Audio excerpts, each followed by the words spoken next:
think that there's a certain delusional quality that all successful people have to have.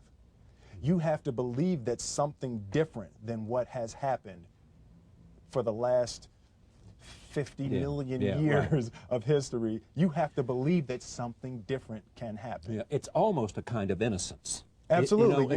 In other words, if you knew how difficult it was, right, you would have never gone down that path. Absolutely. You know, if somebody had said to Ali, no one can beat this guy, he's this much stronger, he's this much bigger, he's got that much bigger punch than you do, and he believed that, he would have said, you got to have an innocence that somehow. Absolutely. You know, I think that's a huge part of me, because, and I say to my friends all the time, and we laugh about it, I truly, honestly, as I sit here before you right now, as honestly as I can say it to you, I truly believe that I could be the president if I wanted to. And as bizarre as that may sound to people that have traveled the path before me and to people who actually know how difficult it is, foolish Will Smith honestly believes it's sitting here. Well, what there is about that is a sense of the innocence about it, as well as a disarming honesty about it, if you say it that way. Now, here's what's interesting about you, is that there are people who have said that about you, too, who've been around you as a creative performer. Absolutely. Barry Sonnenfeld, I think it was, you know, did you work with him, or he Yes. was involved in this somehow, said something like that, that if Will Smith decided he wanted to go into politics, I'd be there to help him by making commercials, whatever I could do within my own talent. Which raises the interesting question, is that something that at some point in your life you might think about, politics? Well, you know, I absolutely feel that there are certain gifts and certain talents that God has blessed me with, that it would be spiritually criminal to only use to make money.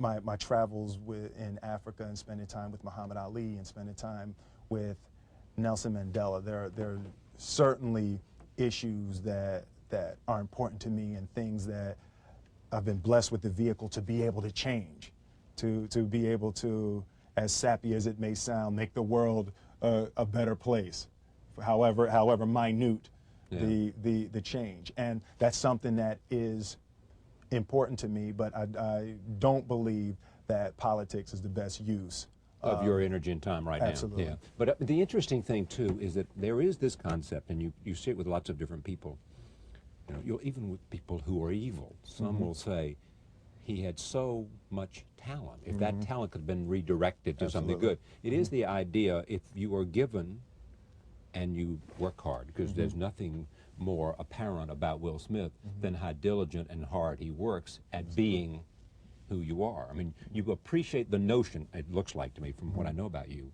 of understanding that you have to be prepared in order to maximize the possibilities of gifts, right? Absolutely. And I believe, and I learned very young. From parents? From my parents, absolutely. That you don't try to build a wall. You don't set out to build a wall. You don't say, I'm going to build the biggest, baddest, greatest wall that's ever been built. You don't start there. You say, I'm going to lay this brick as perfectly as a brick can be laid. There will not be one brick on the face of the earth that's going to be laid better than this brick that I'm going to lay in this next 10 minutes. And you do that every single day. And soon you have a wall. And soon you have a wall. And I think psychologically, the advantage that gives me over a lot of people that I have been in competition with in different situations is it's difficult to take the first step when you look how big the task is. The task is never huge to me. It's always one brick. Me too. I mean, it is amazing how people are paralyzed from doing anything because they can't take the first step. Whereas you just say, look, all I'm doing is laying this one brick. I am not building the Great Wall of China here. Absolutely. I'm putting a brick here, and I'm going to have the best brick I can. Your father, I think I read, had you and your brother work on a wall of some kind? Yeah. We're talking about our figurative wall. That comes from work on a literal wall. Yeah, right. My father owned. It actually was an old bakery when I was growing up. My father was an electrician and a refrigeration man. We would install supermarkets. You see the long freezer cases in supermarkets. We would install those long freezer cases and all the lights. That's what we would do every summer. Yeah. So this one year, my father had his shop, and he decided for whatever reason that he wanted a new wall on the front of his shop. So he tore down probably about 16 feet high and probably about 30 feet long. He just completely tore the wall down, and my brother and I had to dig a 6-foot hole. We for were the mixing foundation. for the Yeah, foundation, and we were mixing the concrete by hand. Yeah. A year and a half. We were building this wall for a year and a half. Every day after school, we were coming, mixing concrete, putting it in the hole, doing it, and it was just myself and my little brother. And I remember standing back, looking at that wall, saying, "There's going to be a hole here forever. There will never be anything but a hole here." That's right. And a year and a half I don't later, have that many days. I know. A year and a half later, we laid the final brick, and my father stood back with my brother and I know he planned this. He says he didn't, but I know he had been planning this and writing this for his for the past 2 years.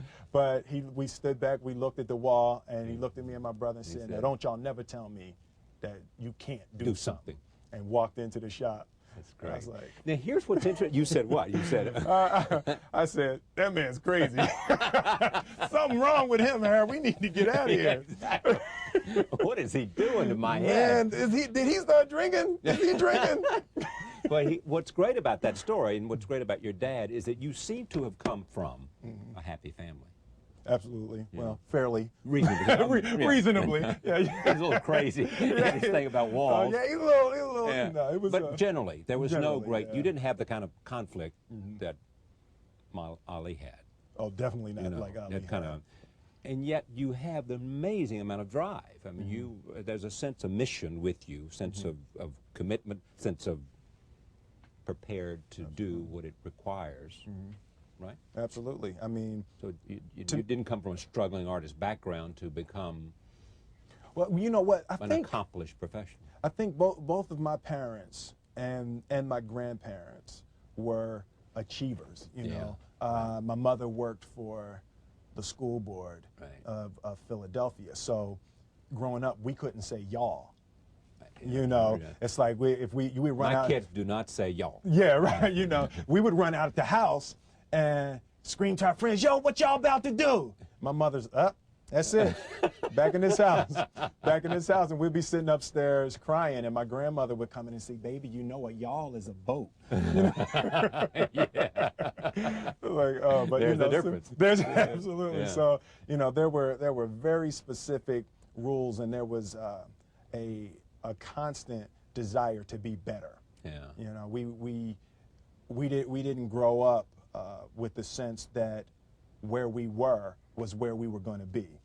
You know, we grew up with the sense that where we were almost didn't matter because we were becoming right. something greater. Yeah. And I always remember that my mother or father or grandmother would say, "That's great, baby. You did a really good job with that. That's incredible. Congratulations. Try this next time." Yeah. You know, there was always a little bit Stretching. more. Absolutely. When you started out as a rapper, were you already thinking, if I get to do this really well, I'll have a television show. And if I have a television show, I can be in feature films. And if I'm in feature films, I can be. For me, it was always, my biggest dream coming up was I wanted to hear one of my records on the radio. That was it? That was it. That's what I wanted to do. I wanted to hear one of my records on the radio. And I wanted to see someone hear my record on the radio. And in June 1986, I saw a guy ride past my father's shop, you know, dropping his head, you know. So from that point, I've really been beyond my dreams. And even with the first Grammy nomination, we were we were beyond Yeah. anything. We when we recorded, we didn't say, "Wow, it would be cool to be." We at just the want to hear it Grammys." on the We just radio. want to hear it on the radio, you know. Yeah. And from that point, I've been